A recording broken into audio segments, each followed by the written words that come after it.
mga pahayagan ng tungkol nga po sa Bagyong Christine na bahagya pa pong lumakas habang papalapit po ito ng kalupaan. So ayon sa latest forecast po ng Pag-asa, it is expected to have a landfall po either this evening or tomorrow early morning sa Isabela o Northern Aurora. Kaya iba yung paghahanda po sa ating mga kababayan dyan sa lugar. Now, ngayon napaulat na rin na isa sa mga lubhang naapektuhan itong Bagyong Christine ay yung Bicol region, gaya nga lang nabanggit natin kanina. In fact, yung mga rescuers doon ang sinabi ng Regional Disaster Risk Reduction Management Council ng Bicol, dahil doon sa mga pagbaha sa lugar, nahihirapan silang rumisponde sa lahat ng tumatawag ng kumbaga ng assistance.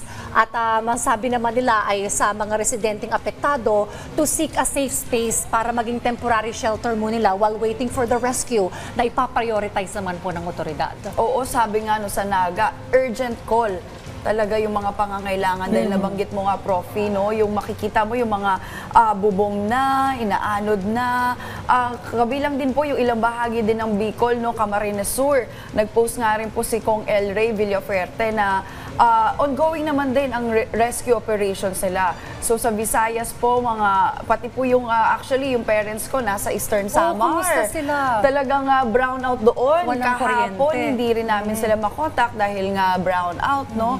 So mag-iingat po lahat tayo dyan, lalo na sa mga nasa Visayas area dahil signal number 2 dito naman sa Luzon. Signal number 1 at nag-post nga ang palasyo na wala po klase ang mga government offices. And classes. And classes dito sa Luzon. Kagabi, no, nakita natin yung post mismo ng Bicol Disaster Risk Reduction Management or ng Regional Disaster Risk Reduction Management Council.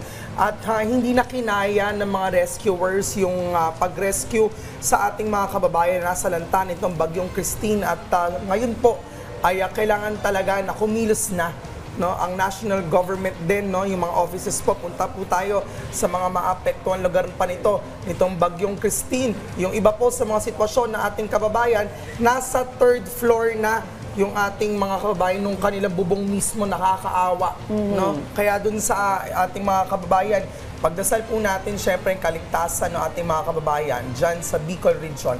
At kung maaari po ay kung may matutulong tayo ay ipaabot na po natin yan. Well, in terms of preparedness naman, yung Bicol region, under yan ng Charlie Protocol alongside with other regions. Yung Charlie Protocol po, ito yung highest state of emergency preparedness. So ganun rin po ang CAR, Cagayan Valley, Central Luzon, at yun nga pong Bicol region, Eastern Visayas, Calabarzon, at Mimaropa. At yung mga, nandyan naman yung mga goods also from DSWD naka-preposition at tuloy-tuloy pa rin yung kanilang pagpapak para masiguro na ang kailangang tulong at assistance ng ating mga kababayan ay nariyan. At kaugnay pa rin po ng Bagyong Christina, sa linya po ng ating telepono ang weather specialist mula sa Pag-asa para bigyan po tayo ng update patungkol sa Bagyong Christine. Magandang umaga po, Charmaine Varilia.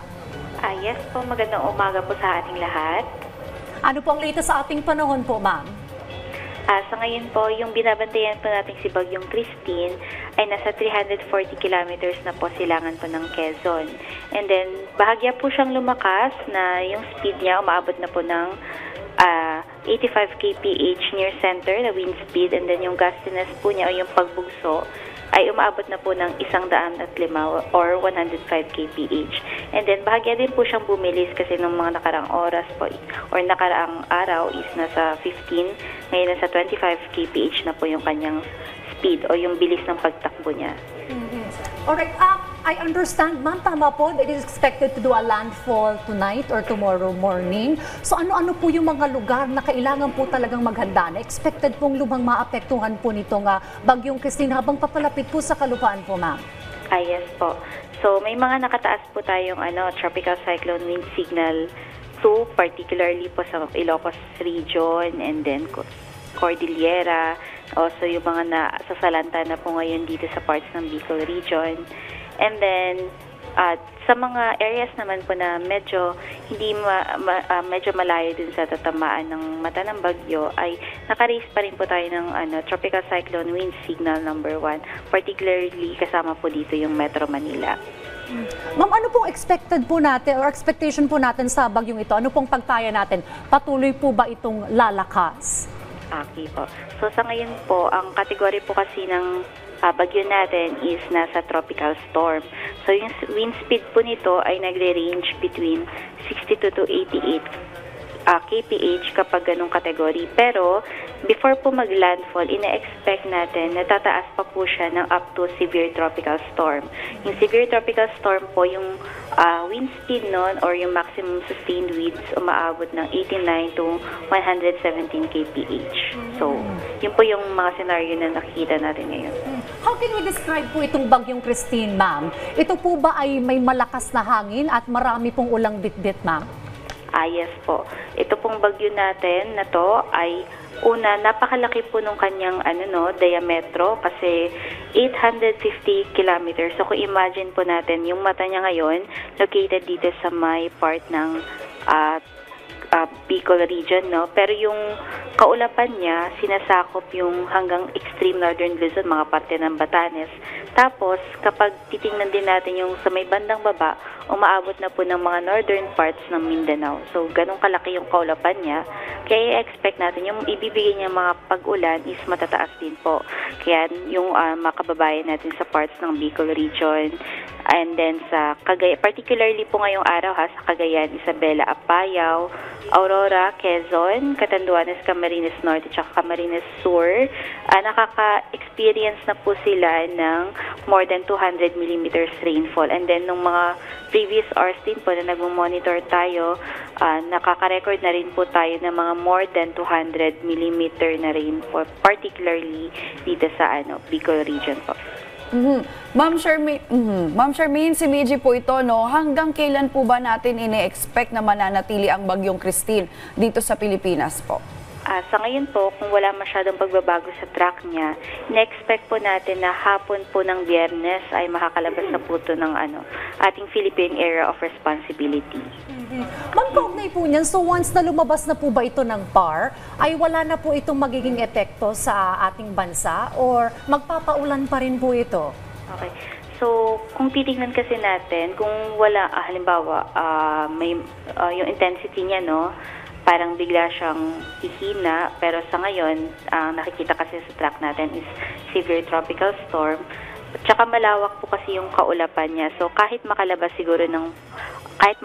po din ng Philippine Area of Responsibility, nag-expect pa rin po tayo ng mga pag-ulan. Pero unti-unti na pong mababawasan habang palayo na po siya ng ating Philippine Area of Responsibility. Alright, ma'am, ilang paalala na lang po sa ating mga kababayan, lalo na po yung mga areas po, no, na affected nitong bagyong Christine, ma'am. Yes po. Meron po tayong internal communication po sa ating mga disaster risk managers. Kaya kapag po may mga instructions sila regarding sa kung pag-evacuate or kaya naman kung ano yung mga preparation na kailangan gawin, sila po talaga yung dapat unang pinapakinggan ng ating mga publiko sa mga announcement nila kasi sila po yung first hand may hawak ng information. And then, sa mga naapektuhan po ngayon is mag-antay lang po tayo ng mga updates dito sa Pag-asa, and then sa mga areas naman po na ina-expect natin na makakaranas pa ng mas malalakas pa ng pag-ulan, ay tuloy-tuloy naman po yung ating weather updates. So, papalabas po tayo ng heavy rainfall warning sa ngayon at yun lamang po. Kailan po ang next advisory natin, ma'am, patungkol sa bagyong Christine? Anong oras po today? Yung susunod po na advisory natin ay mamayang alas 11 po. 11 a.m. Alright. Well, maraming salamat po sa update patungkol sa bagyong Christine at gaya po ng nabanggit ay patuloy po tayong mag-ingat at maging alerto. Maraming salamat, Ms. Charmaine Varilla mula po sa Pag-asa. Maraming salamat din po.